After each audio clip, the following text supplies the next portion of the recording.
Antes de la explosión, en la fortaleza celestial, el ejército entró en pánico al enterarse de un atentado suicida. El capitán ordenó a todos iniciar rápidamente una retirada, disparar proyectiles antiaéreos y recuperar todas las armas personales. Sin embargo, Adrián notó que la fortaleza estaba a punto de estrellarse, así que de inmediato utilizó su poderoso escudo para proteger su fortaleza. Cuando el enemigo atacó y golpeó el escudo que había creado, la fortaleza permaneció a salvo. A pesar de la seguridad de la fortaleza, Adrián se sintió enfermo debido a la increíble onda de choque. Sabía que si no hubiera utilizado los artefactos a tiempo, todos habrían sido arrasados. Miró hacia arriba, preguntándose sobre su fortaleza celestial y se sintió aliviado de que no se hubiera estrellado gracias a su rápida retirada. También se dio cuenta de que si la fortaleza celestial de sus aliados se hubiera estrellado, las fuerzas enemigas restantes los habrían masacrado. Luego ordenó al ejército que verificara el estado de los vanguardias y cuidara a los soldados, a lo que respondieron que entendían. Antes de continuar con el video, quiero agradecer a todos los suscriptores por apoyar este proyecto y un saludo especial a estos cracks por dar un poco más de apoyo. Un momento después, Otis elogió alegremente a Adrián y le agradeció por su arduo trabajo. Otis le dijo a Adrián que su desempeño había sido excelente ese día. Adrián respondió que Otis lo halagaba, pero Otis le preguntó qué significaba halagar. Adrián explicó que quería decir que Otis le estaba elogiando. Otis luego le dijo que si Adrián no hubiera notado la autodestrucción, los daños habrían sido astronómicos. Aunque hubo intentos de ataque suicida en otros campos de batalla al mismo tiempo, su unidad fue el único lugar que notó la anomalía de antemano y protegió con éxito la fortaleza. Otis también informó a Adrián que le había comunicado al comandante local que la victoria de ese día se debía a él, por lo que recibiría una recompensa adecuada. Adrián agradeció a Otis, y Otis humildemente le dijo que era el deber de un superior asegurarse de que sus subordinados reciban el reconocimiento adecuado cuando hacen una contribución. Adrián sonrió, preguntándose por qué Dolores era sorprendentemente razonable. Luego, Otis mencionó que había algunos rumores extraños sobre Adrián. Adrián preguntó a qué rumores se refería Otis. Otis respondió que había oído que Adrián había domesticado a un misterioso águila gigante. Adrián lo confirmó y dijo que la forma en que se comunicaba con el águila negra era verdaderamente misteriosa. Añadió que no sabía sobre la parte de la comunicación, pero encontraba al águila fascinante. Otis felizmente le dio palmaditas en el hombro y dijo que la comunicación estaba bien, ya que sería asombroso que los animales los entendieran. Otro hombre agregó que si era un águila negra grande, probablemente era una especie llamada Altair de la ciudad sagrada de Ebehil. Son aves raras nacidas con un alto nivel de maná y se dice que pueden volar 5 kilómetros a la vez. Adrián respondió que no lo sabía, pero secretamente sabía que era cierto. El hombre les dijo con orgullo que se dice que una vez domesticadas, nunca traicionarán a su amo y no dudarán en arriesgar sus vidas para protegerlos, lo que hizo que actuara asombrado y contento de que el archimago Lucas lo hubiera basado en una especie real. Porque si le hubiera dado un espectáculo, un partidario secundario sin razón, la gente lo habría molestado, preguntando qué era. Así que no habría sido fácil de manejar. Otis exclamó felizmente que si eso era así, el águila negra no era diferente de un perro y la llamó águila perro, haciendo reír a todos en la habitación. Le preguntó a Otis si podía usar la comunicación personal que el enemigo había retrocedido, y Otis estuvo de acuerdo, diciéndole que lo considerara su recompensa. Esto lo hizo animarse, y agradeció mucho a Otis porque finalmente podría acceder a crónicas en línea, y no se perdería la oportunidad de subir de nivel. 2 semanas después del inicio de la guerra, alguien llamado William, que estaba en el equipo, le dijo que dudaba que se mostraran mientras descendían de las montañas con mucha vigilancia. Podría ser una trampa, así que no deberían acercarse demasiado y deberían comenzar a pelear a distancia. A esto, él respondió que harían lo que él dijera. William piensa que nadie habría escuchado a Adrián en el pasado. Luego le preguntó a su camarada si lo habían escuchado y les dijo que no confiaran ciegamente en las señales visibles del radar y siguieran las instrucciones de Adrián. Luego se movieran manteniendo su distancia, a lo que el ejército respondió un sí, haciendo que William notara que todos habían cambiado mucho en solo 2 semanas. Más tarde, el enemigo los rodeó, y William les dijo a todos que era una trampa. Luego les ordenó que se retiraran mientras mantenían a raya al enemigo. No esperaba que vinieran desde el subsuelo, que era el único punto ciego del radar. pero se alegró de que escucharan la advertencia de su brigadier, es decir, de Adrián, y se mantuvieran en guardia, porque si se hubieran acercado sin un plan, los habrían aniquilado en un instante. Luego miró a su alrededor y vio a sus camaradas luchando porque estaban en menor número. Piensa que tuvieron suerte de evitar la aniquilación total. Pero su situación no parece buena, y tienen que esperar apoyo mientras bloquean los ataques de los vanguardias, que son el doble de sus aliados. También sabe que llevará al menos 5 minutos que lleguen los refuerzos, pero es imposible resistir sin recibir daño. De repente, Adrián le dijo que avanzaran, lo que los sorprendió. Pero luego escucharon una explosión fuerte detrás de ellos. Luego alguien les preguntó si estaban bien y les informó que 10 vanguardias, bajo el mando directo del comandante de división Orlores, habían llegado, lo que lo hizo preguntarse cómo ya estaban allí y si Adrián sabía que eso iba a suceder y había pedido apoyo de antemano. Pero Adrián luego le preguntó por qué estaba allí paseando y por qué no estaba atacando, luego le dijo que los enemigos tenían la espalda hacia la cordillera, lo que lo hizo incapaz de creer que compusiera la voz nuevamente y realmente no sabía quién era el que había salido a pasear. Pero Adrián simplemente le dijo que no era fácil conseguir refuerzos, así que deberían derrotar al menos a 5 unidades mientras pudieran. Mientras tanto, en la sala de reuniones, uno de los hombres preguntó si habían oído que, bajo el mando de Adrián, habían matado a 5 vanguardias enemigas. Otro hombre respondió que Adrián era increíble. No solo predijo el ataque sorpresa, sino que también convirtió una crisis en una oportunidad. Además, mientras otras unidades están sufriendo, la unidad del brigadier Adrián está haciendo contribuciones constantes. Otis pensó que al principio fue una coincidencia, pero con la forma en que se desarrollaron las cosas, ya no lo era. Recuerda que dicen que Adrián, el prodigio del vizconde Lawrence, se convirtió en un idiota después de superar una crisis de envenenamiento casi mortal. Pero la verdad es que Adrián era un dragón durmiente que había estado ocultando su poder todo este tiempo. Luego preguntó a las personas en la sala si el brigadier Adrián tenía una edad similar a la de Meshao. Les dijo que si la familia de Adrián se había dado por vencida, le gustaría traer a Adrián, lo que sorprendió a las personas en la sala. Uno de ellos le dijo que había escuchado que el brigadier Adrián ya tenía una amante y la había llevado al campo de batalla. Otis le preguntó si eso era un problema cuando todo lo que importa es si Meshao puede convertirse en amante de Adrián. Uno de los hombres le recordó que Adrián es adicto a los videojuegos. Aún así, les dijo que todavía es mejor que ser adicto a las drogas, el alcohol y las mujeres. Esto hizo que las personas en la sala notaran que Otis ya había elegido a Adrián como su yerno, y Otis no cambiará de opinión sin importar lo que digan ahora. Uno de los hombres le preguntó a Otis si no sería mejor seguir vigilando a Adrián un poco más, y el otro hombre estuvo de acuerdo, diciéndole que considerando la personalidad apasionada de Meshao, si se entera, todos desaparecerán. Otis dijo que Meshao tiene un poco de temperamento, con lo que la sala estuvo de acuerdo, así que les dijo que dejaran de hablar de Meshao y les ordenó enviar un informe de rendimiento al mando del cuerpo. Además, asegúrense de incluir cuán grande fue la contribución del brigadier Adrián.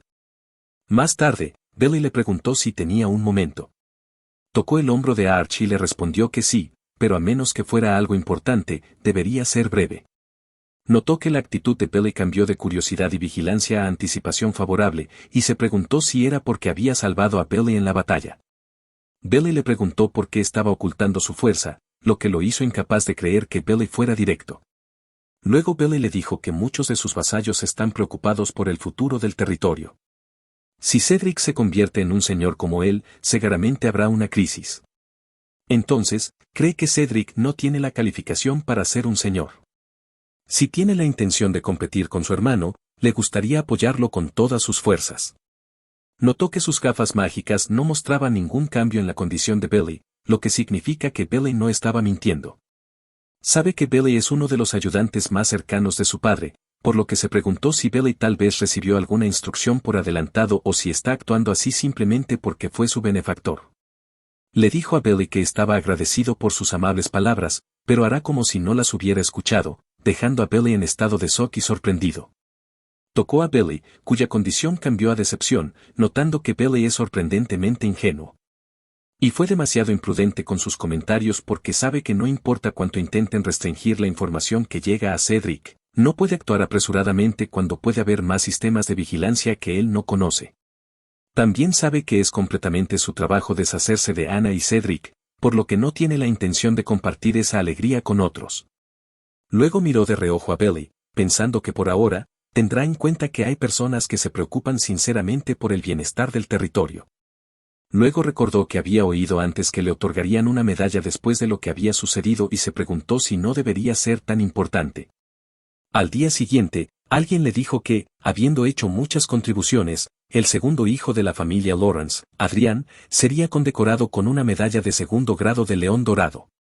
Luego, el hombre llamó a Calex Van Ranhart, el 23º rey del reino de Reinhardt, mientras una multitud de personas lo vitoreaba, haciéndolo saber que cada pieza del equipo de los vanguardia valía tanto como un avión de combate, pero no esperaba que lo que hizo fuera tan valorado. Piensa que Otis debe haberlo elegido como figura representativa para acelerar el progreso de la guerra, y le dijo al hombre que era su mayor honor y que lo valoraría por el resto de su vida. Luego intentó sonreír con confianza mientras el reportero y la gente los capturaban, lo que lo hizo estar seguro de que Cedric probablemente enloquecerá si lo ve. Mientras tanto, en la mansión de la familia Lawrence, Cedric golpeó la mesa enojado y gritó que todos están hablando de ese bastardo Adrián, y si hubiera participado en la guerra, todos esos méritos habrían sido suyos. Luego le preguntó a Anna qué pasa con su padre, y Anna le respondió que su padre está con esa mujer despreciable. Cedric le dijo que Rafford parece estar pasando más y más tiempo con esa mujer estos días y le preguntó por qué no está haciendo nada. Pero ella le preguntó frustrada si debería envenenar también a Rafford, haciendo que Cedric llame a su madre a gritos. Anna le dijo que no elevara la voz y que Adrián es la razón por la que su padre está con esa mujer. Entonces ella piensa que su padre está decidido a proteger a esa mujer mientras Adrián está lejos en el campo de batalla de él y de ella. Le preguntó si era cierto que Adrián cortaría completamente sus lazos con su familia después de regresar de la guerra, y ella estuvo de acuerdo, diciéndole que esa era la razón por la cual Adrián también debe estar desesperado, ya que Adrián necesita encontrar una forma de ganarse la vida por sí mismo. Debe ser por eso que Adrián ha considerado la guerra como una gran oportunidad, porque si Adrián hace una gran contribución, Adrián podría recibir un título. Pero aún así, Adrián ni siquiera es su competidor, y ella le dijo que su madre se asegurará de que así sea, haciéndolo pensar que todo es como dice su madre, sabiendo que detrás de ellos está su abuelo materno y la mayor parte del vizcondado de Lawrence está bajo el control de su madre, por lo que su padre es simplemente un proxy que gobierna momentáneamente esa tierra hasta que se la entregue a él, haciéndolo preguntarse por qué y recordando cuando miraba a Adrián cuando eran jóvenes. Pero Adrián es el único que recibe elogios, dejándolo en la oscuridad. Escuchó a la gente decir que Adrián era un prodigio, lo que lo molestó y lo hizo pensar que Adrián definitivamente se había convertido en un bastardo inútil después de que intentaran envenenarlo, haciéndolo preguntarse cómo Adrián sigue sacándolo de quicio, y gritó el nombre de Adrián, quien estaba ocupado saludando a la multitud de personas. Séptima semana, 48 días desde que comenzó la guerra, les dijo alegremente a los vanguardias que tomaran una bebida energética antes de salir y sirvió una bebida uno por uno. Luego escuchó a uno de los vanguardias decirle a otro hombre que se sentía realmente renovado después de beberla, y el hombre estuvo de acuerdo, diciendo que otras brigadas se habían vuelto lentas a medida que la guerra avanzaba, pero su brigada todavía estaba animada. Esto lo hizo pensar en lo preciosa que era esa bebida energética, aunque solo fuera un elixir diluido que contenía una sola gota de esa medicina legendaria. Sintió que era un poco desperdicio, pero tenía que hacerlo para que la guerra terminara rápidamente. Billon le dijo que saldrían a hacer reconocimiento, y él le dijo a Billon que no se esforzara demasiado. Pero luego uno de los vanguardias lo llamó y le dijo que el comandante de división no estaba buscando, lo que lo hizo preguntarse por qué de nuevo. Antes de irse, le dio algo al águila negra, y ésta voló inmediatamente. Cansado, le dijo a Harman que Otis lo había estado llamando más frecuentemente en estos días. Harman, riendo, le dijo que eso debe significar que Otis confía mucho en él y le preguntó si eso no era bueno.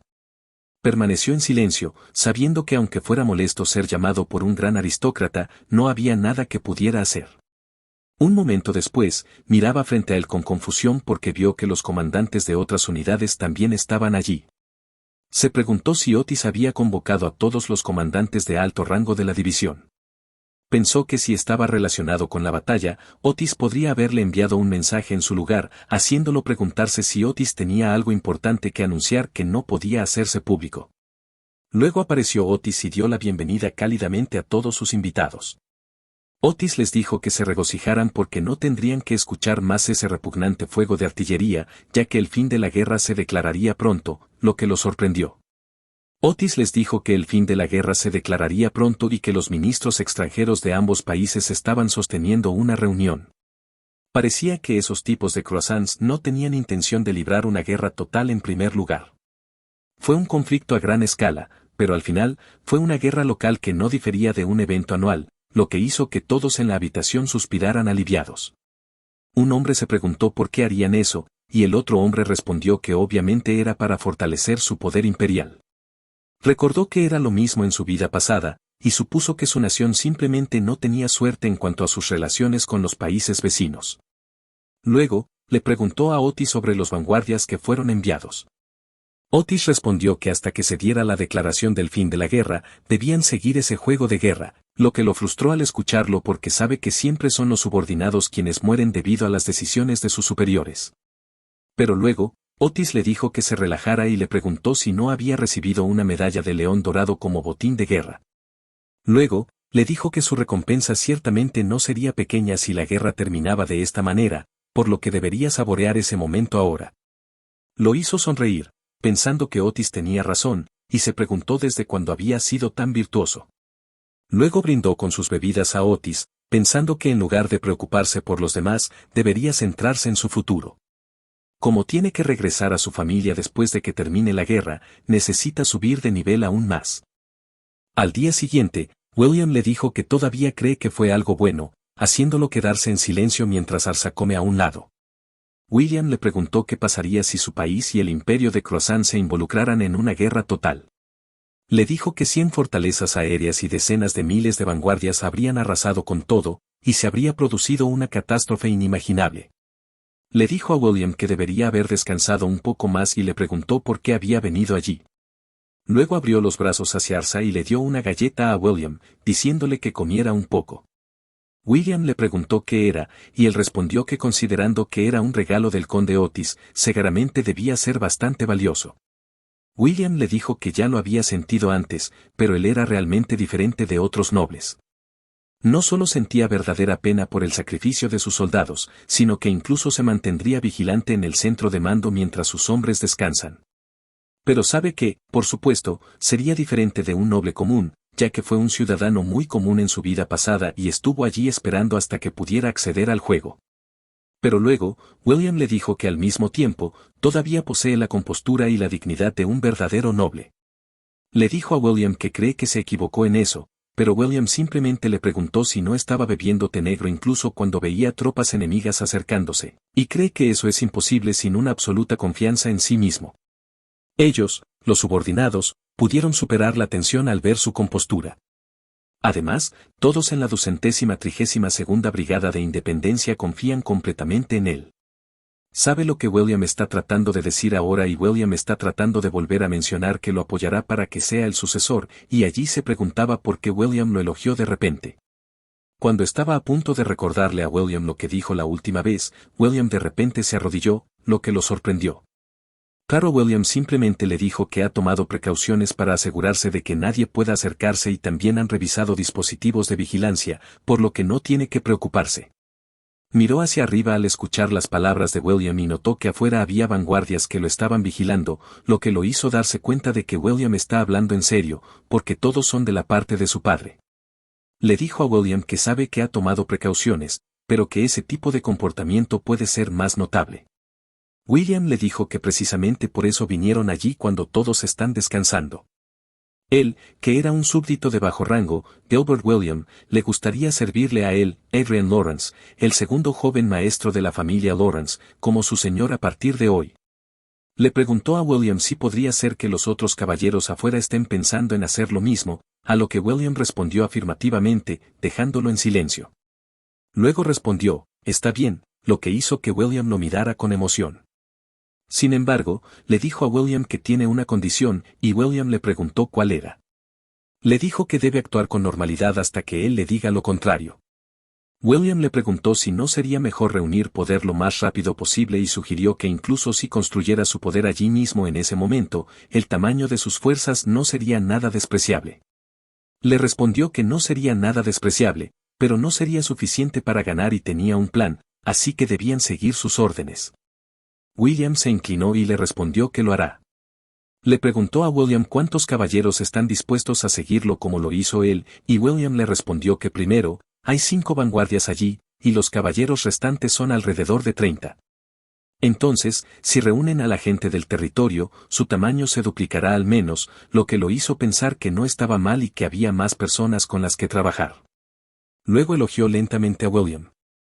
Sin embargo, antes de irse, William le dijo que tenía una cosa más que decirle, lo que lo dejó confundido.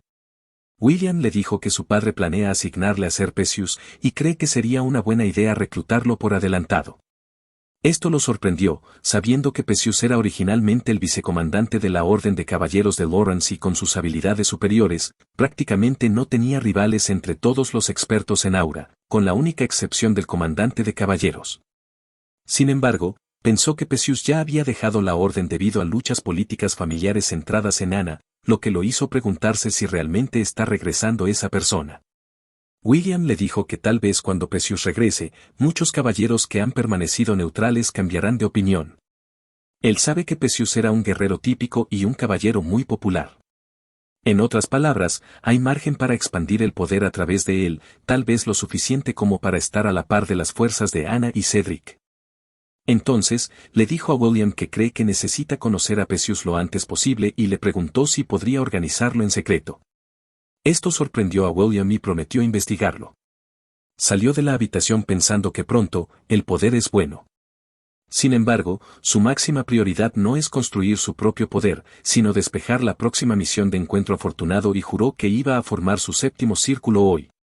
Pero estaba nadando en su sangre con Arsa y el águila negra cuando el sistema le mostró que había muerto y que lo intentara de nuevo después de recuperar sus puntos de experiencia. Antes de que sucediera esa situación, estaba preguntando en voz alta y llamó a Arsa para que lo ayudara, lo cual Arsa obedeció de inmediato. Todo ese tiempo, mientras despejaba encuentros afortunados y alcanzaba el nivel 200, nunca experimentó la muerte.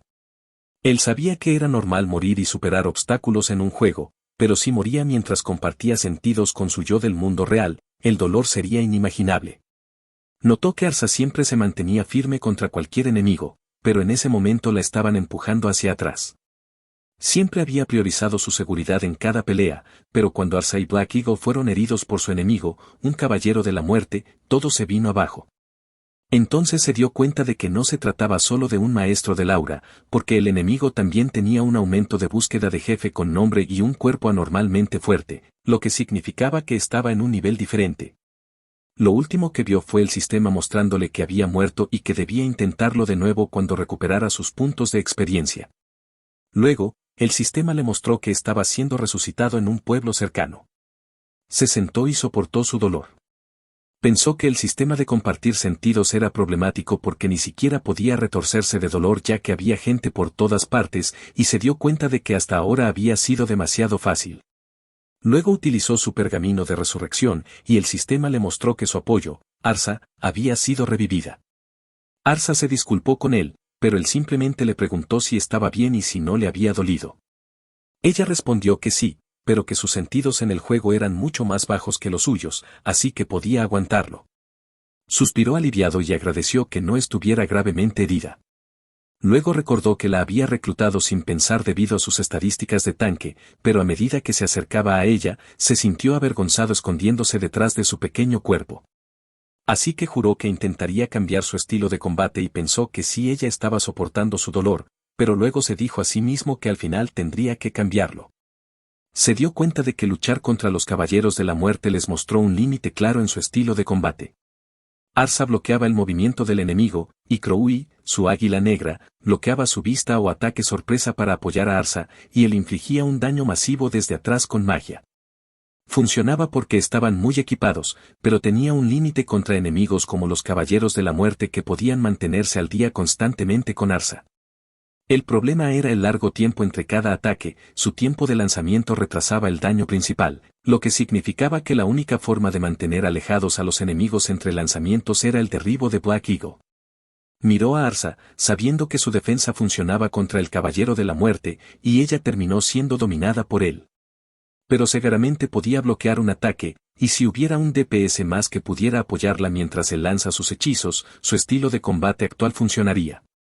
Pero sabía que no podía arrastrar a alguien más a la misión de encuentro afortunado, así que las únicas soluciones que podía pensar en ese momento eran tres. Una forma era usar círculos mágicos de bajo nivel para reducir el tiempo de lanzamiento y aumentar la velocidad de disparo. Dos era usar a Crowley como un luchador en lugar de solo como un apoyo para emboscar y huir. Tres era que Arsa dejara de usar solo un escudo y empezara a usar una espada para infligir daño. Luego se dio cuenta de que la primera opción lo debilitaría a sí mismo, por lo que era mejor cambiar las cosas con Arsa y Crowley. Planeó estudiarlo detenidamente mientras recuperaba sus puntos de experiencia. Le dijo que no sería fácil, pero que deberían intentarlo. Arsa estuvo de acuerdo. Sin embargo, en la segunda batalla contra el Caballero de la Muerte Pascal, el sistema le mostró que había muerto y necesitaba recuperar sus puntos de experiencia para intentarlo de nuevo. Esto lo frustró, y preguntó cómo era posible. Resucitó a Arsa una vez más, y ella se disculpó con él. Le dijo que no se disculpara porque era su problema. Esta vez, intentó usar a Arsa y Black Eagle de manera más activa en la pelea. Pero Crowley tuvo dificultades enfrentándose directamente al Caballero de la Muerte y murió en menos de un minuto después de que comenzara la pelea. Él murió en 3 minutos, y Arsa lo siguió después de 1 minuto. Pensó que el problema más grande en esa pelea probablemente fue que Crowley murió demasiado rápido. Crowley no podía infligir mucho daño al objetivo, pero la distracción ayudaba. Esto significa que para mantener su estilo de combate, era necesario que Crowley sobreviviera. Se preguntó si debería hacer y equipar a Crowley con una coraza.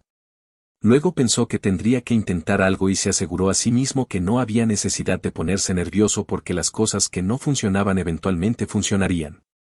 Además, era solo una prueba para alcanzar el séptimo círculo. Aún así, en la tercera batalla, murió, lo que lo hizo golpear la pared continuamente de enojo. Dijo que no estaba tan mal, que se hizo apresuradamente, pero que cumplió su función. Les permitió pelear contra el Caballero de la Muerte Pascal durante más tiempo, lo que les permitió ver su patrón. Le dijo que comenzaron a ver los patrones de Pascal, lo cual era bueno, así que deberían intentarlo de nuevo después de recuperar sus puntos de experiencia. Ella estuvo de acuerdo. En la quinta batalla, Pascal no podía creerlo y les preguntó si estaba luchando contra un grupo de acróbatas. Pascal les dijo que era un verdadero talento ser capaz de entretener a un no muerto como él y les preguntó por qué no cambiaban su enfoque. Simplemente le dijo a Pascal que debía estar confundido y le preguntó si había oído hablar del bombardero humano. Luego, Crowley lo levantó y él atacó a Pascal usando su magia, y también gritó a Pascal que muriera mientras atacaba continuamente a Pascal. Pascal bloqueó sus ataques con su espada mientras Arsa corría hacia él. Riéndose, gritó que estaba bien sin darse cuenta de que Crowley estaba exhausto. Crowley cayó lentamente al suelo con él, desconcertándolo. Luego, Crowley lo dejó delante de Pascal. Le dijo a Pascal que era agradable verlo ahí abajo y saludó temerosamente a Pascal mientras Crowley caía al suelo, exhausto. Luego, Pascal lo mató y el sistema mostró que había muerto. En la novena batalla, notó que esta vez intentaron formaciones diferentes. Pascal le preguntó por qué un mago estaba en la línea del frente y le dijo que era divertido, pero notó que esta vez el daño infligido aumentó mucho más que la última vez. Lanzar magia mientras esquivaba los ataques de Pascal era el mayor problema, pero logró durar 25 minutos, así que pensó que era posible. Planeó intentarlo nuevamente con objetos centrados en sus reflejos en lugar de en el lanzamiento y tratar de ser un mago evasivo que nadie quisiera ser. Luego, el sistema le mostró que había muerto una vez más. En la 10ª batalla, esquivaba mientras usaba su magia para atacar. Pascal lo atacó, pero lo esquivó. Cuando Pascal se volvió loco, logró esquivar sus ataques. Luego, usó su poder mágico junto con el de Ershia para atacar a Pascal. Golpearon a Pascal, pero cuando Pascal levantó su espada y la balanceó hacia ellos, ambos fueron arrojados lejos, derrotados. Pero sonrió, pensando que eso era todo y esa batalla le dio seguridad. Intentó ser un mago evasivo y disminuyó su daño, pero le permitió sobrevivir por su cuenta, lo que permitió a otros miembros atacar libremente, lo que resultó en una batalla de 62 minutos y un daño infligido al Caballero de la Muerte del 84%. Así que sabe que puede hacerlo si sigue intentándolo. Se quitó el dispositivo del juego y notó que había superado el límite de tiempo de conexión. Estiró su cuerpo mientras le decía a Hershia que pensó que todo terminaría después de alcanzar el nivel 200, pero estaban siendo retenidos en un lugar inesperado. Pero luego sintió algo en su hombro y le dijo a Hershia que sentía que el mundo se movía más lento y le preguntó si estaba enfermo. Hershia le respondió que había experimentado y repetido la muerte y la resurrección muchas veces, por lo que pensaba que era normal que su visión cambiara. Le preguntó si ella era igual que él y ella respondió que no podía decirlo con certeza, pero sentía que era más fuerte porque la fuerza de su cuerpo era la misma que la de ayer, pero sentía que era mucho más fuerte que antes. Le dijo que era la fuerza que solo se obtenía a través de la experiencia. Él piensa que se había acostumbrado a eso ahora, pero la respuesta de Hershia definitivamente no era de un ser creado artificialmente. Con el tiempo y con más experiencia, sería igual que un ser humano. Le preguntó si tenía alguna orden y él respondió que no. Luego le dijo que iba a dormir, así que ella también debería descansar y deberían intentarlo de nuevo cuando pudiera regresar, a lo que ella respondió que sí. En su 12ª batalla, el daño infligido al Caballero de la Muerte fue del 75%. En su 13ª batalla, el daño infligido al Caballero de la Muerte fue del 85%. En su 14ª batalla, el daño infligido al Caballero de la Muerte fue del 91%. En su 15ª batalla, el daño infligido al Caballero de la Muerte fue del 89%. En su 16ª batalla, el daño infligido al Caballero de la Muerte fue del 93%. En su 17ª batalla, el daño infligido al Caballero de la Muerte fue del 98%. Y en su 18ª batalla, el daño infligido al Caballero de la Muerte fue del 100%, lo que significa que derrotaron a Pascal. Sonrió cansado, levantó ambas manos en el aire debido a la emoción y les dijo a su equipo que habían ganado. Luego, el sistema le mostró que había completado la misión de encuentro afortunado nivel 7. Luego entraron en el 8º piso de la torre de magia de Manuel Lucas y notó que el 7º piso solo era varias veces más grande que el piso anterior, pero ese era del tamaño de la biblioteca real. Luego preguntó si la mayoría de esas decoraciones estaban hechas con gráficos de juego porque se veían bien, pero luego alguien le dijo que eran todas reales, lo que lo dejó sorprendido. Inmediatamente giró su bastón hacia esa persona, preguntándose si la prueba para alcanzar el 7º círculo no había terminado todavía. Pero Hershia le dijo sonriendo que estaba bien, así que bajó su bastón, incapaz de creer que Hershia sonriera de esa manera. Luego miró al hombre en el centro del círculo mágico y se preguntó si era un hada o un abuelo. Luego se preguntó si era un nuevo partidario pero estaba confundido porque le parecía tan familiar, pero luego entendió algo y gritó para preguntar si era el archiduque Lucas. Pero el anciano le respondió que su nombre era Chester y que era el administrador del destino y también un rastro de Manuel Lucas, lo que lo hizo preguntarse confundido a qué se refería con el administrador del destino, y más que eso, ¿qué quería decir con rastro? Chester lo explicó de manera simple. Era una inteligencia artificial creada replicando los recuerdos de Manuel Lucas, pero se centraba en un rastro de archiduque Lucas. Pensaba que aunque fuera un clon de memoria con conciencia, no era su verdadero yo. Dejando de lado estar feliz, su cabeza estaba complicada y sería genial si Chester le mostrara favor. Pero si fuera lo contrario, le sería difícil responder, ya que al menos en el sistema de Hollywood, sería un ser omnipotente, no menos que un dios. Sudó, preguntándose si Chester no iba a recuperar lo que le había dado. Pero Chester le dijo que no había necesidad de ponerse tan nervioso. Le dijo a Chester que pensar que podría tener una conversación independiente como esta, no parecía en absoluto un programa hecho con inteligencia artificial. Chester respondió que, por supuesto. Luego explicó que aunque no tenía un alma, sí tenía datos que contenían la vida de una persona. Le dijo a Chester que aunque el cuerpo de Lucas no pudo vencer al envejecimiento y murió, al menos su espíritu permanecía en ese mundo virtual. En cierto sentido, era una vida eterna. Chester le dijo que se podía ver de esa manera, por eso Manuel Lucas creó el sistema de Hollywood en primer lugar. Pero ese sistema no era perfecto porque los recuerdos convertidos en datos podían perderse en la transferencia o deteriorarse. Además, más que nada, no podía considerarlo como estar vivo porque simplemente existía como un espectro. Manuel Lucas pensaba que incluso si un clon de memoria tenía conciencia, no era su verdadero yo. Si Manuel Lucas realmente hubiera estado interesado en la vida eterna a través de la duplicación de la memoria, no habría vagado por el espacio virtual de esta manera, sino que habría creado un homúnculo como García y habría grabado sus recuerdos allí.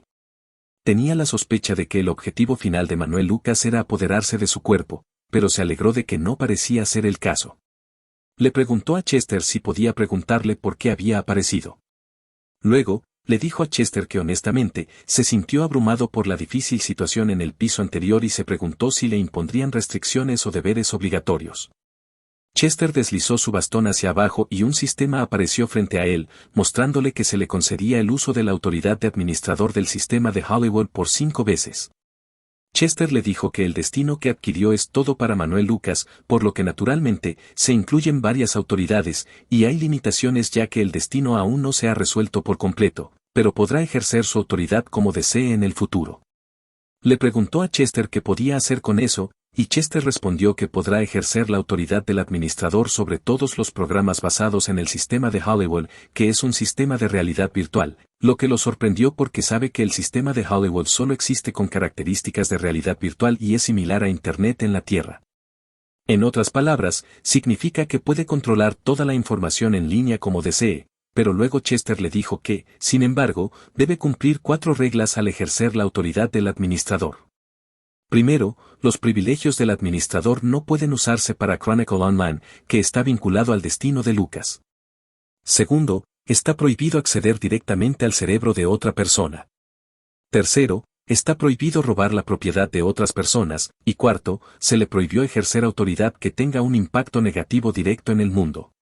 Se preguntaba qué era eso ya que Chester dijo reglas, pero se dio cuenta de que era bastante lógico. Luego le preguntó a Chester si por casualidad también era posible lavar el origen de la riqueza adquirida a través del destino, y Chester respondió que no era difícil porque hay algunos métodos, pero lo que recomienda es crear registros de inversión y comercio de acciones en el mercado de divisas en línea. Luego le preguntó a Chester sobre la posibilidad de ser atrapado mediante una investigación, y Chester respondió que la probabilidad de detección es extremadamente cercana a 0%. No se trataba solo de manipular el libro mayor, sino de revisar toda la información relevante y hacer que parezca un evento completamente real basado en los registros. Le dijo a Chester que le gustaría usar la autoridad del administrador, y Chester respondió que entendía. Luego le explicó que los activos actuales que poseía eran 12.625 billones de LUTs, y sus activos aumentaron en el momento en que abrió el cofre del tesoro en el 8º piso de la Torre Mágica. Luego, le preguntó si le gustaría que él también lo organizara, a lo que él respondió que sí. Luego, Chester le preguntó si tenía alguna solicitud adicional. Le dijo a Chester que Arsa necesita un registro familiar legítimo registrado, y mientras estaban en eso, sería mejor ponerla como proveniente de la ciudad santa de Eve Hill. Chester le dijo que era posible, y él hará un registro familiar que diga que todos los miembros de la familia Arsa murieron y que ella es actualmente una huérfana, lo que lo hizo notar que Chester no era diferente de un genio de la lámpara mágica. Le preguntó a Chester si su papel era darle la autoridad del administrador y ayudarlo a procesarla, a lo que Chester respondió que sí. Luego le preguntó a Chester por qué el archiduque Lucas llega a tanto, y Chester respondió que era su forma de expresar su nostalgia por su ciudad natal y su consideración para que no lleve una vida mala como él. Esto lo hizo preguntarse qué significa Chester con que no tiene que llevar una vida mala como Lucas porque esas palabras no son adecuadas para alguien a quien llaman grande. Sabe que si Lucas no está en ese mundo, si Lucas no es un terrícola como él y si Lucas no dejó su destino para las generaciones futuras, su vida sería más patética que ahora y no sería tan brillante como ahora. Entonces, inclinándose de rodillas, agradeció a su maestro por todo. Pero Chester le dijo que no era Manuel Lucas, pero se dio cuenta de que la comisura de la boca de Chester parecía temblar ligeramente, pero se preguntó si estaba equivocado. Luego, el sistema le mostró que había adquirido 50 billones de LUTs y había adquirido la fortaleza celestial Ícaro. Además, se había creado el 7º círculo. Mientras tanto, en la ciudad de Archiduquía de Nishen, el ex vicecapitán de la Orden de los Caballeros, Pesius, preguntó a la persona si dijo Adrián y si lo escuchó mal. William le dijo que no lo escuchó mal, y creen que si Adrián toma el control del territorio, se desarrollará aún más de lo que está ahora. Luego le preguntó si no tenía la intención de apoyar de todos modos el movimiento de Adrián, pero él simplemente le preguntó a William si cree que son lo mismo. Pensó que estaba defendiendo al señor, que es Rafford, pero si hubiera sabido que estaba pidiendo una conversación privada para impulsar a un niño inmaduro, ni siquiera lo habría conocido en primer lugar.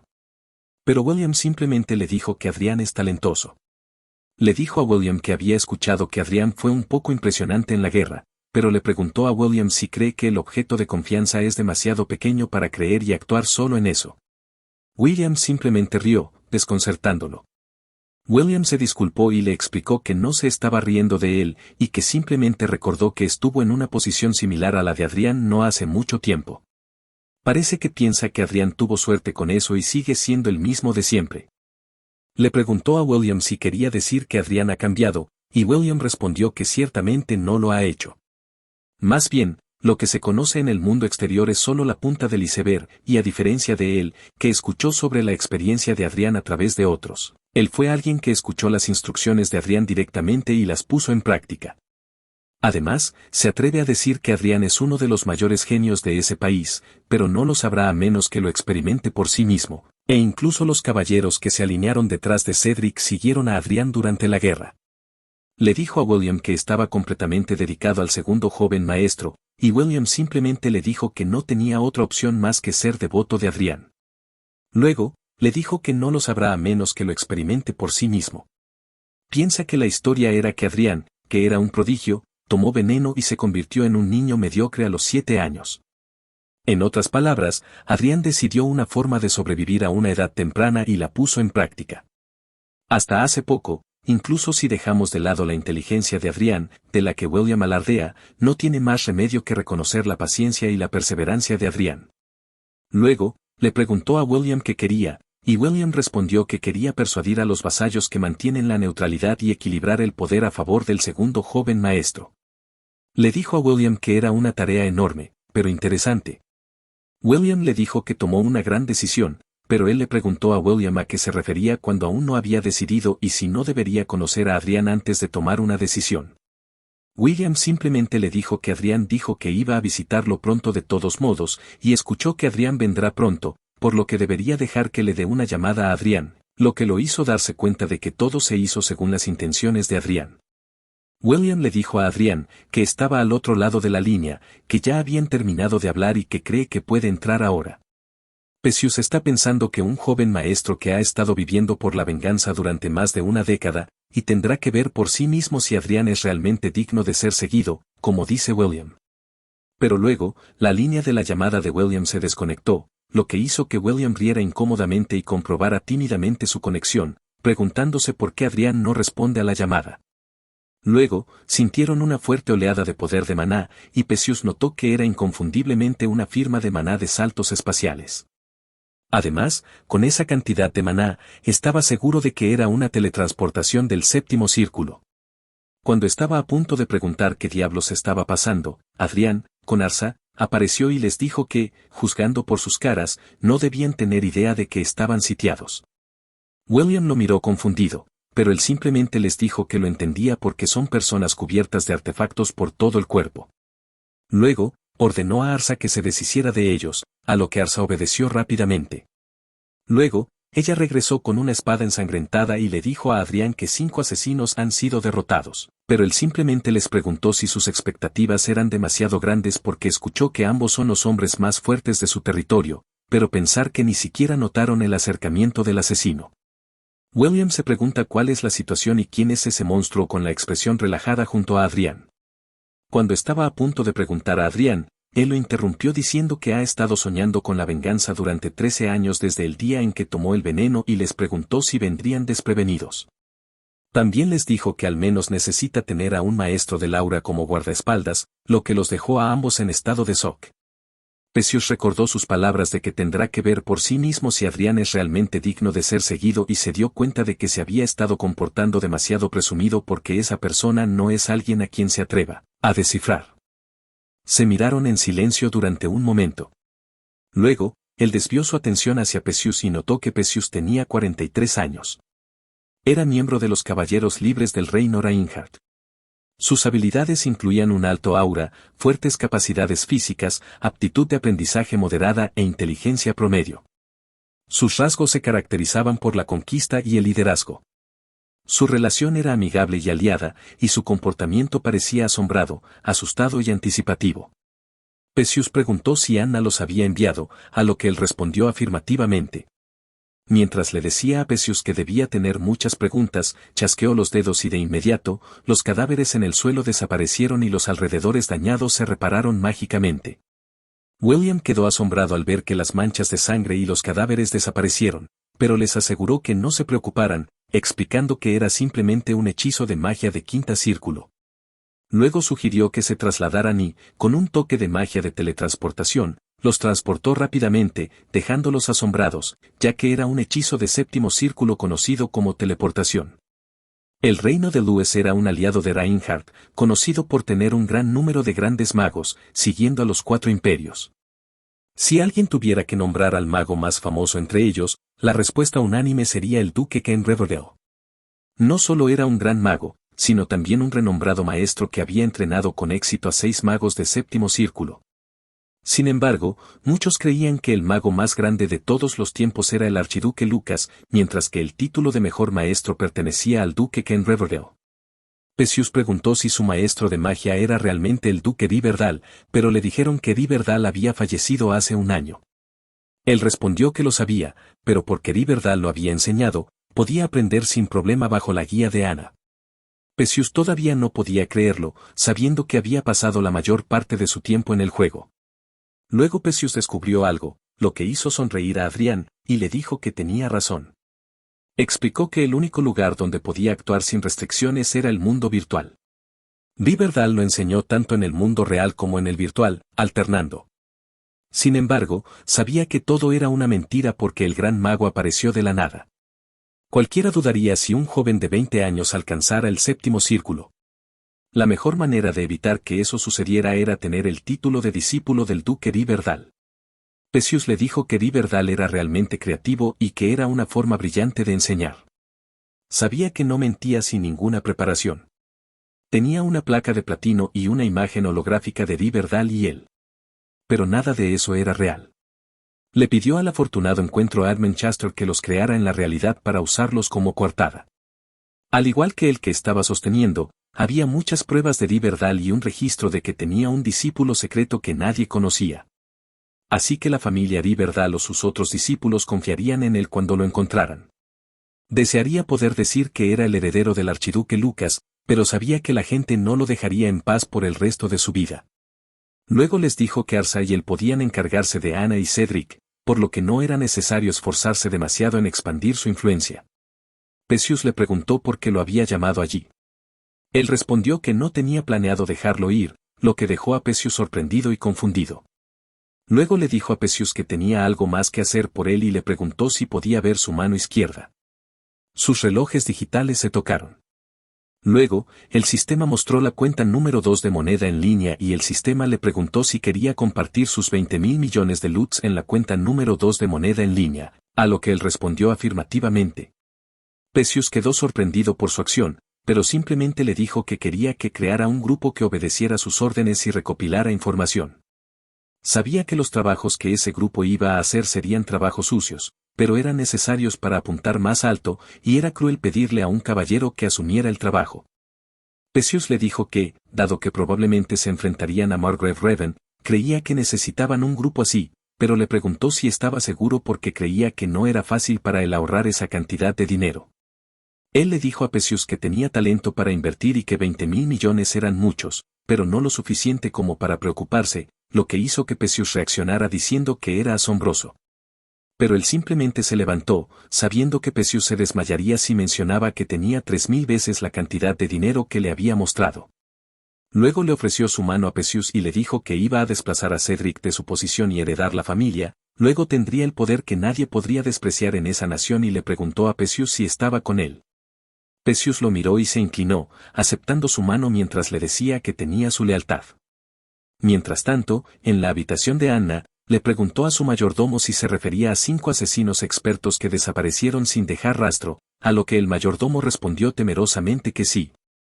Ella le preguntó si no habían dicho que podían matar a cualquiera excepto a un maestro del aura o a un gran mago, a lo que el hombre respondió afirmativamente, porque su capacidad lo permitía.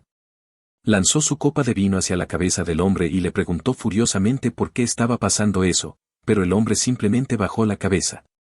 Le preguntó dónde estaban Pesius y Villom, y el hombre respondió que Villom había regresado a su unidad y que la ubicación de Pesius era desconocida. Le dijo al hombre sangrante que Pesius estaba vivo porque Villom le habría informado a su esposo si Pesius hubiera muerto y pensó que si esos dos estaban juntos y planeando algo, definitivamente iban por ella, por lo que debería haber vigilado la situación un poco más.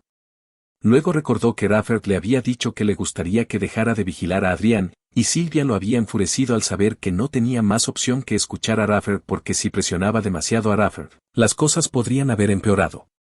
Pero estaba molesta al escuchar un informe de que el desempeño de Adrián estaba más allá de las expectativas. Adrián compartía su recompensa con sus camaradas y superiores, pero Adrián recibiría un título cuando terminara la guerra y Villom dijo que quería estar del lado de Adrián. Pero Adrián rechazó la oferta de Villom. Además, había más caballeros que querían apoyar a Adrián, lo que la hizo pensar que si Villom y Pesius se unían, serían imparables, por lo que no podía permitir que hicieran lo que quisieran. También, no podía permitir que Cedric tuviera un competidor, por lo que no había tiempo para cumplir más promesas. El hombre le preguntó qué le gustaría hacer con el gremio de asesinos y le dijo que prometían enviar más personas para asegurarse de completar el trabajo. Ella simplemente le preguntó al hombre si debería matar a Adrián, lo que lo dejó en shock. Le preguntó al hombre por qué estaban tan asustados cuando parecía la solución más fácil, por lo que no tenía que pensar demasiado. Pero el hombre le advirtió que si no lo hacía, no habría vuelta atrás con Raffert, y Adrián estaba atrayendo la atención de todos. Sin embargo, ella lo interrumpió llamándolo y le preguntó cuánto tiempo había trabajado para ella. El hombre respondió que este año sería su 30º año mientras ella agarraba una botella de vino. Se acercó al hombre y le dijo que si había trabajado para ella durante tanto tiempo, debería saber que odiaba que le dieran sermones. El hombre se disculpó temerosamente con ella. Vertió el vino sobre la cabeza del hombre y le preguntó si creía que no lo sabía. Le dijo que lo estaba haciendo porque no había otra manera, lo que hizo que el hombre temblara de miedo, sabiendo que había cometido un error. Le preguntó al hombre si pensaba que era más inteligente que ella, y él respondió temblorosamente que continuaba porque sentía remordimiento por Adrián. Se arrodilló y le rogó que lo perdonara porque simplemente sentía lástima por Adrián. Le preguntó si dijo lástima y él respondió que sí, nada más. Ella sonrió y le dijo que si ese era el caso, podría enmarcarlo de manera diferente, lo que lo dejó confundido.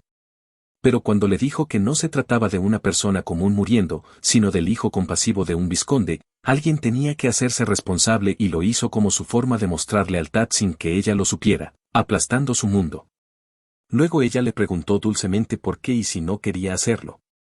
El hombre, temblorosamente, respondió que entendía y que ella debía dejárselo a él porque demostraría su lealtad. Ella rió y le dijo que le gustaba su respuesta, luego se alejó diciéndole que esta vez lo hiciera y si fallaban de nuevo, serían ellos quienes morirían. El hombre se dio cuenta de que Ana lo estaba dejando ir después de trabajar para ella durante 30 años porque habló de más y pensó que era demasiado tarde para retroceder. Si Adrián podía superarlo, tal vez él también pudiera encontrar una salida.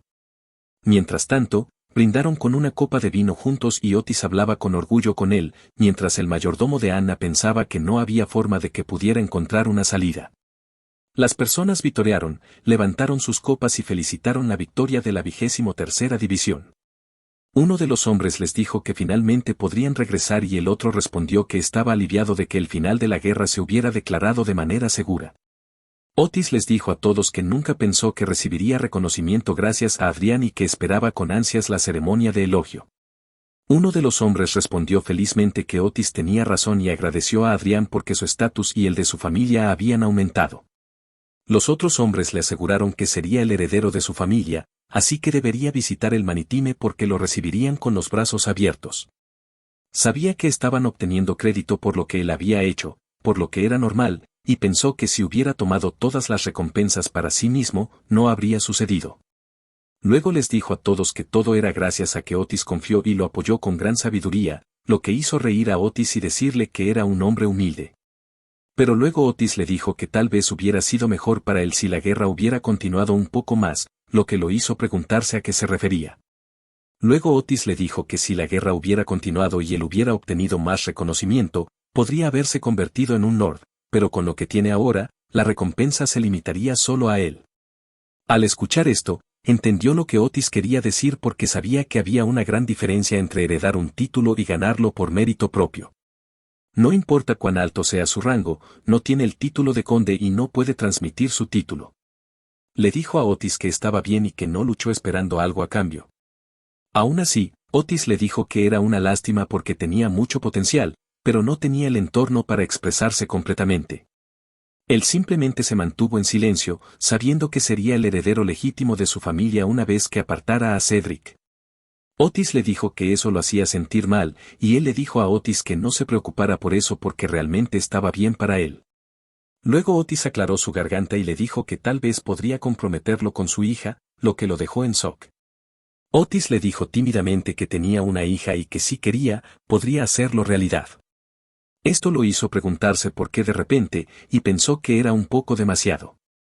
Entonces, agradeció a Otis por la oferta y le dijo que lo pensaría. Otis emocionadamente le dijo que lo pensara y que siempre lo recibiría con los brazos abiertos. Se preguntó si la hija de Otis era la que era conocida por ser una maniática, pero pensó que de todos modos no era su problema y se preguntó si importaba cuando finalmente podía regresar. Luego le dijo en su mente a Anna y Cedric que cuando regresara, sucederían cosas que nunca habrían esperado. Al día siguiente, después de que terminara la guerra entre Reinhardt y Croissant, el ejército provincial fue desbandado de inmediato. Adams le estrechó la mano y lo invitó a visitar su lugar en cualquier momento, ya que siempre era bienvenido. Después de una breve despedida, la nave se cerró y comenzó a volar en el aire. Más tarde, inició sesión en el juego y se sintió exhausto. Estaba subiendo de nivel rápidamente en el juego cada vez que tenía algo de tiempo libre. Sabía que el requisito de nivel para desafiar la búsqueda de encuentro afortunado de nivel 8 era 250 y su nivel actual era 202. Sin embargo, habían pasado casi 10 días desde que alcanzó el nivel 200 y sentía que no estaba haciendo progresos en absoluto. Pensó que sus habilidades de combate habían mejorado significativamente desde la batalla contra el Caballero de la Muerte. A medida que se volvían más fuertes, los monstruos también se volvían más fuertes. El límite de puntos de experiencia también había aumentado, lo que hacía imposible subir de nivel al menos una vez al día como antes. Sabía que no era solo su problema porque el grupo que acababa de matar a ese monstruo también necesitaba al menos un grupo de 5. Esto lo hizo preguntarse si debería buscar un nuevo miembro para el grupo, pero pensó que no podía hacerlo. Era mejor evitar llamar la atención ya que tenía la habilidad de encuentro afortunado, y prefería avanzar lentamente y de manera constante hacia alcanzar el nivel máximo. Así que planeaba tomarlo como una lección y una experiencia valiosa. Cuando estaba a punto de decir algo a Arsa, notó que ella no se movía, lo que lo llevó a preguntarle qué le pasaba. Entonces Crowley aterrizó detrás de él. Le preguntó a Crowley qué estaba pasando, y trató de explicar algo mientras batía sus alas. Miró hacia atrás a Arsa en pánico, preguntándose si algo había sucedido afuera. Inmediatamente cerró la sesión y vio a Arsa luchando con alguien, lo que lo sorprendió. Observó de cerca su lucha y se dio cuenta de que era una batalla. Rápidamente usó su gran escudo para protegerse y se puso al lado de Arsa. Ella le dijo que eran asesinos, similares a los que habían eliminado la última vez. Él preguntó desde cuándo los asesinos usan espadas de fuerza, y ella respondió que no estaba segura al respecto, pero estaban armados con armadura y espadas de fuerza, un total de 3. Se acercó a ella mientras le decía que el lugar estaba demasiado limpio considerando que había 3 vanguardias tratando de matarlo. Ella le dijo que Guillaume estaba preparado para cualquier ataque y que Guillaume los había detenido, y sus vanguardias ahora estaban ocupándose de ellos. Se sintió aliviado de que tuvieran 5 vanguardias, por lo que no debería ser demasiado difícil. Pero luego, Arsa miró hacia arriba mientras le decía que, sin embargo, no creía que uno de ellos fuera tan fácil, mientras que el techo de la habitación se derrumbaba. Luego vieron ojos rojos mirándolos, y él notó que eran golems blindados. Supuso que Ana había cambiado su objetivo de Guillaume y Pesius a él, pero honestamente lo prefería también. Luego agarró algo de su inventario y llamó a Arsa, arrojándole una espada y preguntándole si una espada de fuerza sería suficiente para ella, a lo que ella respondió que por supuesto. Luego agarró su bastón Istro mientras Arsa sostenía su espada Istro Arming. El golem señaló con sus garras afiladas hacia ellos y saltó para atacarlos, pero él simplemente dijo que era lamentable y les dijo que habían elegido al objetivo equivocado. Aparecieron círculos en su escudo mágico y usó su explosión de fuego para atacar a los golems. La fuerza de su ataque salió de la nave, haciendo un agujero enorme en ella. Luego voló fuera del agujero. Le dijo a Arsa que debían irse, a lo que ella respondió que sí. Por otro lado, dentro de la nave, uno de los enemigos le dijo a su capitán que no estaba bien y que tenían que retroceder, lo que hizo que el enemigo del capitán se preguntara cómo y cuándo deberían haber terminado según el plan. De repente, aparecieron enormes explosiones cerca de ellos, arrojando al enemigo con los monstruos, y el enemigo del capitán sudaba furiosamente de dolor. Luego, gritando, preguntó por qué ese tipo de monstruo estaba escondido en la familia Lawrence. Voló más cerca de su enemigo mientras los atacaba con su magia, y Arsa estaba en la parte delantera, ocupada atacando a los monstruos. El enemigo del capitán escuchó a su gente gritar que no podían escapar, que mataran al archimago porque estaba interfiriendo con su teletransportación. El otro respondió que no podían porque había un maestro del aura junto a él antes de gritar de dolor. El enemigo del capitán estaba volviéndose loco debido a la situación en la que se encontraban y pensó que el archimago no era suficiente, pero había incluso un maestro del aura. Luego, el enemigo del capitán huyó gritándole a su gente que estaban completamente solos ahora. Esto llamó la atención de Adrián y Arsa. Un momento después, utilizó su poder mágico para aturdir al enemigo del capitán en el suelo mientras Arsa corría hacia él. Arsa cortó la mano del enemigo del capitán, haciéndolo gritar de dolor. Ella balanceó su espada hacia atrás y atacó al capitán, a punto de decapitar al enemigo del capitán. Pero luego Adrián le dijo que esperara y que no matara a ese tipo, así que se detuvo a tiempo antes de que su espada cortara la cabeza del enemigo del capitán. Se bajó de la nave para acercarse al hombre y le dijo que no servía de nada tratar de hacer que el enemigo del capitán se preguntara si habían sido completamente aniquilados porque pensó que era imposible. Estaba a punto de sugerirle al enemigo del capitán cómo podrían ayudarse mutuamente. Pero luego notó al enemigo del capitán haciendo algo y gritó a Arsa que detuviera al hombre mientras corría hacia ellos. Cuando Arsa revisó el pulso del enemigo del capitán, le dijo que estaba muerto y que parecía que había masticado el veneno oculto en sus muelas. Adrián estaba asombrado de pensar que realmente era así como morían los asesinos, porque pensó que solo sucedería en novelas. Dado que no tenía mucha experiencia tratando con asesinos, no se tomó en serio su determinación. Luego escuchó a los vanguardias ruidosamente detrás de él, preguntándole a Guillaume si ya estaba al tanto y rogándole a Guillaume que dijera algo. Guillaume abrió su casco y les dijo a los vanguardias que Adrián era discípulo del duque de Verdal, dejando a los vanguardias en estado de shock.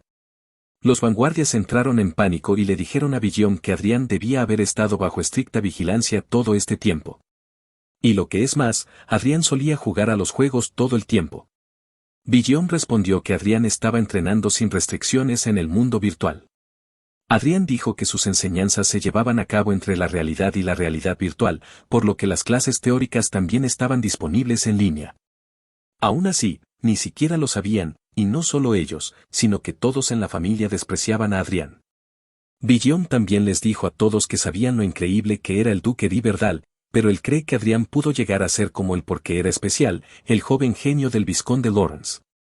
Se decía que el vizconde Lawrence había perdido su inteligencia después de tomar veneno pero había estado haciendo planes para el futuro mientras se rebajaba y engañaba a todos a su alrededor para sobrevivir.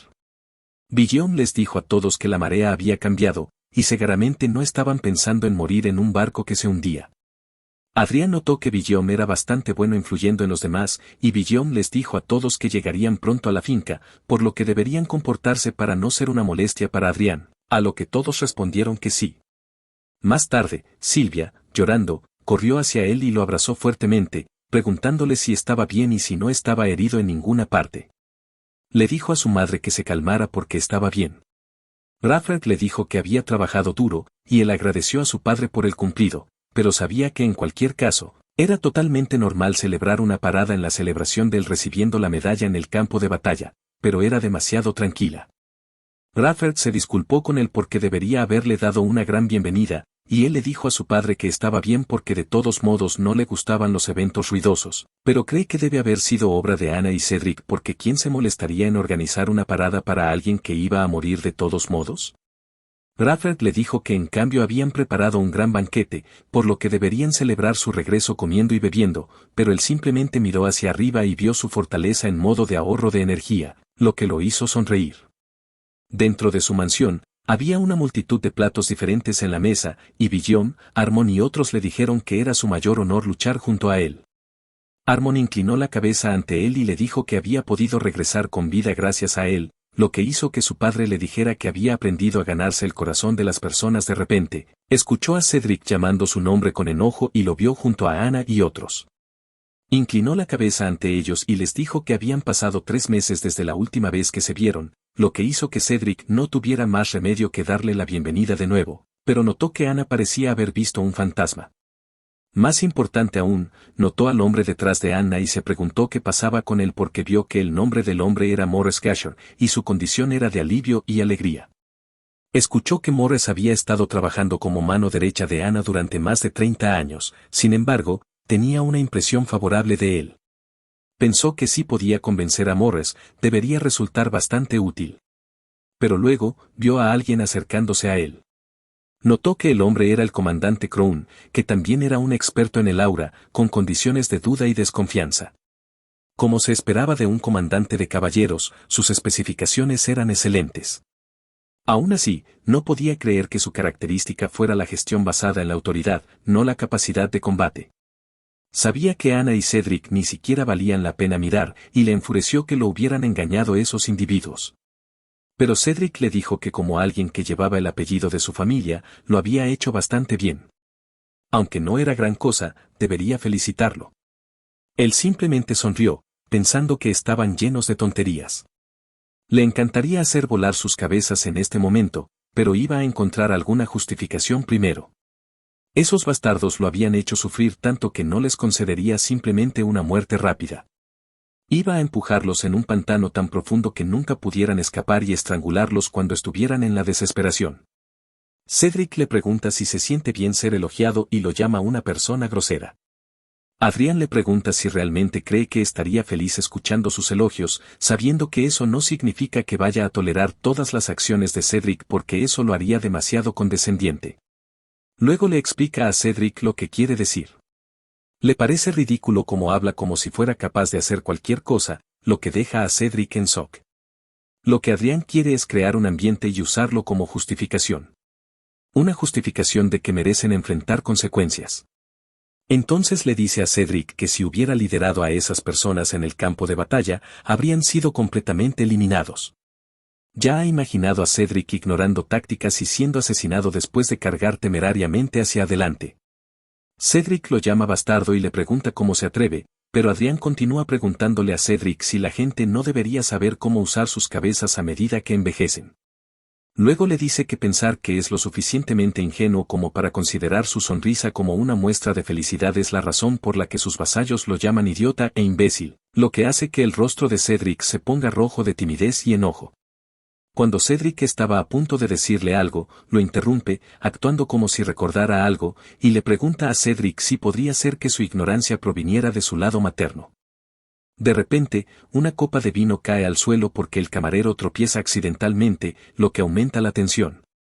Anna estaba al borde de la ira, pero él le dice en tono juguetón que si tiene algo que decir, que lo diga directamente y deje de pretender ser elegante porque no le queda bien. De repente, Cedric estalla en risas, lo que sorprende a todos. Cedric desenvaina su espada mientras le dice que se ha vuelto aún más grosero después de regresar del campo de batalla y que ni siquiera sabe lo que es el miedo, mientras le apunta con su espada. Silvia les dice temerosamente que Adrián debe estar cansado después de regresar del campo de batalla y parece cansado, así que por ahora, deberían quitarle la espada. Luego, Rafferty le grita a Cedric, preguntándole qué está haciendo en una ocasión tan feliz y si no va a dejar esa espada de inmediato, pero Adrián solo se disculpa con su padre porque necesita que se quede callado y observe. Cedric se acerca más a ellos mientras dice que lo ha manipulado a Adrián y que entiende por qué de repente actúa de esta manera. Debe ser debido a la incitación del rebelde.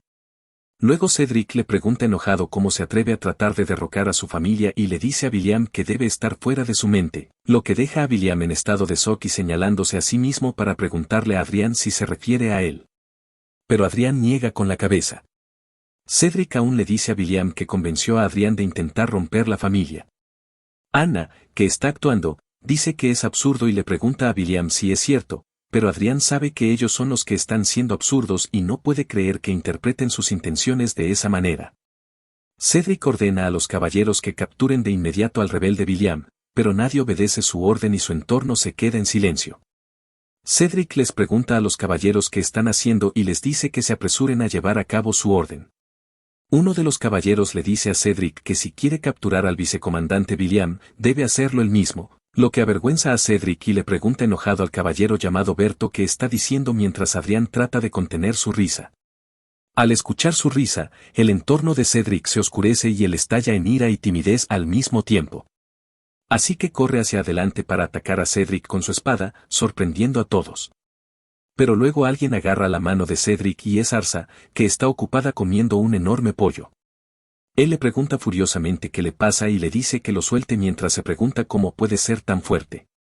Cuando Cedric está a punto de decirle que lo suelte de nuevo, ella le golpea la cara con el pollo, lo que hace que se derrumbe y caiga lentamente. Anna, Kron, William, Rafford y Sylvia quedan sorprendidos al verlo. Pero Adrián observa con alegría. Luego Cedric cae al suelo, dejando a todos en silencio. Él mira a Cedric con una sonrisa, pensando que después de que Cedric se jactara, terminó siendo agarrado y golpeado con una pierna de pavó por una mujer que era la mitad de su tamaño.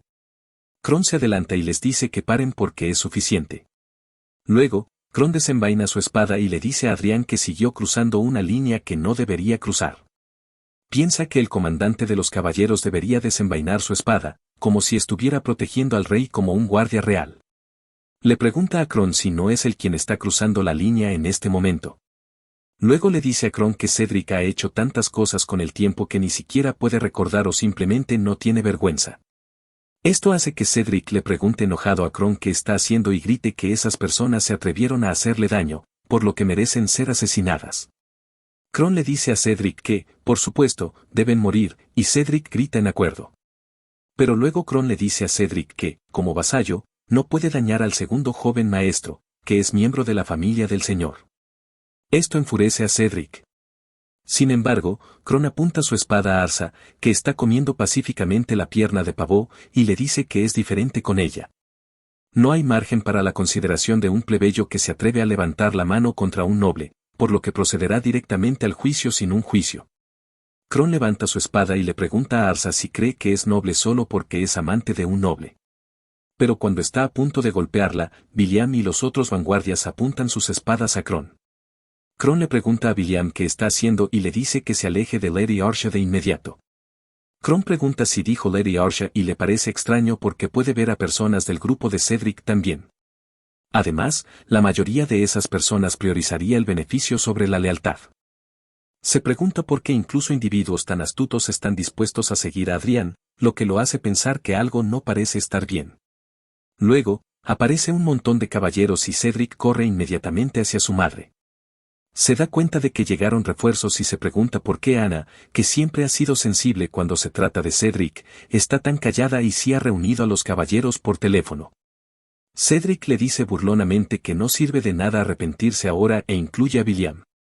Todos serán rigurosamente castigados por sus crímenes.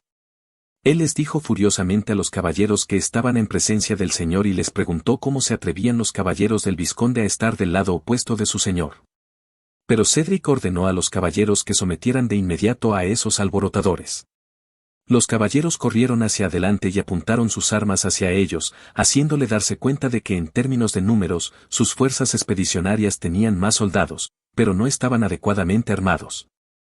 Mientras que la facción de Cedric tenía más de 10 soldados armados y su equipamiento era abrumadoramente superior. Así que si estallaba una batalla a gran escala, sería una masacre unilateral. De repente, Kron le preguntó por qué hizo algo tan inútil y le dijo que parecía que todavía estaba ebrio de su victoria, olvidando su posición. Luego, le dijo que el sistema de su familia no podía cambiar y debido a su imprudencia, los únicos que terminaron viendo sangre fueron esos tipos. Además, no sería asesinado de inmediato. Sin embargo, incluso si sobrevivía, solo le esperaba el infierno, una vida peor que la que tenía ahora, pero él solo guardó silencio. Rafford le gritó que usara el artefacto mientras Sylvia se disculpaba temerosa. Cedric burlonamente le dijo que huyera pase lo que pase. Crown ordenó a los caballeros de su lado que estuvieran listos para atacar, a lo que los caballeros apuntaron sus armas hacia ellos, pero él los llamó individuos tontos. Les dijo a los caballeros de su lado que estaban rebelándose y que esos alborotadores estaban tratando de dañar al Señor, por lo que debían proteger al Señor, y los caballeros respondieron afirmativamente de inmediato. Esto hizo que Crown se preguntara qué estaban haciendo esos tipos. Le dijo a Crown que cualquiera podía ver que los que estaban cometiendo traición eran ellos, y deberían poner fin a ese acto aburrido. Luego retiró la magia de ilusión y ordenó a Arsa que trajera a esos tres hasta él y se ocupara del resto, a lo que Arsa respondió afirmativamente y desapareció. Entonces, Anna y Cedric se sorprendieron al ver cómo los caballeros que los rodeaban eran asesinados rápidamente. Además, los caballeros detrás de Crown fueron asesinados fácilmente sin dejar rastro del asesino, lo que lo llenó de confusión y temor. De repente, Adrián apareció detrás de Crown y le preguntó qué acababa de decirle.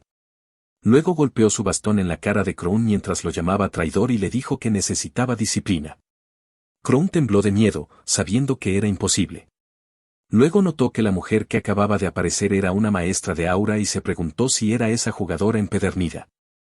Adrián simplemente le infligió daño. Crown gritó a su gente que Arsa era una maestra de aura y les ordenó que se agruparan alrededor de los caballeros armados y la enfrentaran. También les indicó que se mantuvieran tranquilos y listos para lidiar con ella. Adrián le dijo a Crown que no podía creer que todavía pudiera dar instrucciones a sus subordinados en medio de todo eso, pero lo esperaba de un comandante de caballeros como él, aunque no cambiaría nada. Crown le preguntó quién demonios era, pero él solo le preguntó a Crown a qué se refería cuando era un maestro que les enseñaría una valiosa lección de vida mientras aumentaba su agilidad, fuerza física, maná y defensa. Crown sabía que los magos pueden usar magia 2 niveles más bajos que su nivel sin necesidad de conjuros, lo que significa que si son magos de 7º círculo, pueden usar magia de 5º círculo sin necesidad de conjuro, y una habilidad que demostraba su existencia como archimago, la habilidad que les permitía dominar al asesino de magos, Vanguardia. Así que en el momento en que se convierten en archimagos, la llamada debilidad de un mago casi desaparece. Adrián usó su magia de guardado de conjuros memorizados y atacó a Crown con su explosión de fuego, haciendo que Crown gritara de dolor. Después, se acercó más a Cedric y Anna, quienes cayeron al suelo en estado de shock. Les dijo que creía que se divertirían mucho a partir de ahora y les preguntó si no lo creían así, mientras Crown lo atacaba por detrás. Crown, quien estaba ardiendo, lo llamó bastardo, pero él simplemente se apartó para evitar el ataque de Crown. Le dijo a Crown que debería haberse quedado en el suelo y le preguntó por qué se levantó, haciendo que Crown lo mirara con enojo. Anna y Cedric temblaron de miedo al verlo atacar a Crown, luego Crown cayó al suelo tostado. Ambos se preguntaron cómo podía ser y cómo Adrian Lawrence podía convertirse en un archimago, pero él simplemente les sonrió, haciéndoles darse cuenta de que estaban en apuros. Más tarde, en otra mansión, un hombre golpeó enojadamente la mesa con la mano y el padre de Anna, Reverend Margrave, preguntó furiosamente cómo se atrevía ese bastardo Adrián. Bueno, chicos, eso es el final del video. Si les gustó este video, comenten parte 3 en la sección de comentarios. También suscríbanse al canal, toquen la campana y denle like al video. Gracias por mirar y nos vemos la próxima vez.